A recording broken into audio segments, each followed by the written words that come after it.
ሰላም አለይኩም ወራህመቱላሂ ወበረካቱሁ። ሰላም ጤና ይስጥልኝ። ውድና የተከበራችሁ የቻናሌ ቤተሰቦች እንዲሁም ለመጀመሪያ ጊዜ ወደዚህ ቻናል የመጣችሁ እንኳን ደህና መጣችሁ እያልኩኝ ዛሬ ደግሞ በጣም ቆንጆ ፈጣንና እንደው ድንገት እንግዳ መጣሁ ሲሏችሁ ፈጠን አድርጓችሁ የምትሰሩት ቆንጆ አትክልት በስጋ ነው ይዤላችሁ የመጣሁት። ቪዲዮውን እስከ መጨረሻ ድረስ እንድትከታተሉ እየጋበዝኳችሁ ወደ ስራው እንገባለን። ስራውን ስጀምር እንደምትመለከቱት ካሮት፣ ድንች፣ ሽንኩርት፣ ቲማቲም በድንጃል በተመሳሳይ ሳይዝ ከትፌያቸዋለሁኝ። በመቀጠል ስጋ ነው ያደረኩት። ከዛ ነጭ ሽንኩርት፣ ድንብላል ፍሬ፣ የተፈጨ ቆንዶ በርበሬ፣ ከሙን፣ እርድና ዘይት አድርጌያለሁኝ። ይህን እንግዲህ ትንሽዬ ጨው ደግሞ ጨምሬያለሁኝ። ይህን በደንብ አድርጌ በእጄ አዋህደዋለሁኝ። ጓንት ስለለበስኩ በእጄ ነው የተጠቀምኩት። እናንተ ደግሞ በጓንት ካለ ጓንት ለብሳችሁ፣ ጓንት ከሌለ ደግሞ በማንኛውም ማማሰያ ማማሰል ትችላላችሁ። በማንኪያ ማማሰያ ማዋሃድ ትችላላችሁ። እንግዲህ እኔ እንደዚህ በደንብ ካዋሃድኩት በኋላ ሙቅ ውሃ ነው ያዘጋጀሁት። ሙቅ ውሃ ላይ ሳልሳ፣ አንድ የሾርባ ማንኪያ ሳልሳ ነው የማደርገው።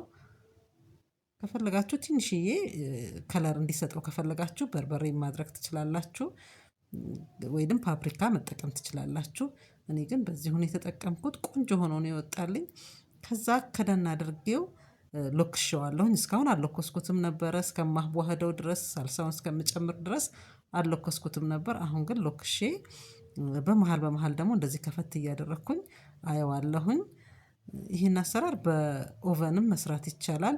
እንደዚህ ደግሞ በፒዛ መካገሪያ እንደኔ መጠቀም ትችላላችሁ። በጣም ቆንጆ ነው፣ ፈጣንም ነው። በዚህ እኔ ተመችቶኛል፣ ለዛ ነው ያካፈልኳችሁ።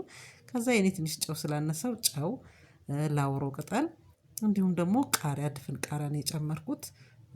ልጆች ቤት ስለሆነ ከፈለጋችሁ ደግሞ ከተፍ ከተፍ አድርጋችሁ ቃሪያውንም መበተን ትችላላችሁ።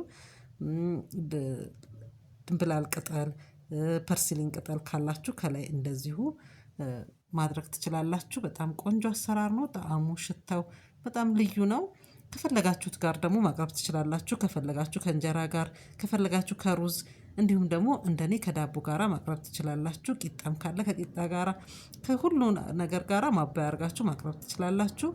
ይህን ይመስላል እንግዲህ የዛሬ ስራዬን ከወደዳችሁት ላይክ፣ ሼር ማድረጋችሁን አትርሱ። እንዲሁም ኮሜንታችሁን አስቀምጡልኝ። ለመጀመሪያ ጊዜ ደግሞ ወደዚህ ቻናል የመጣችሁ ሰብስክራይብ እያደረጋችሁ ቤተሰብ ሆኑ። ጥሩ ጥሩ ነገሮችን እንማማርበታለን። አብራችሁኝ ስለነበራችሁ ስለተከታተላችሁኝ ከልብ እያመሰገንኩኝ በቀጣይ ስራ እስክንገናኝ ሰላም ሆኑልኝ።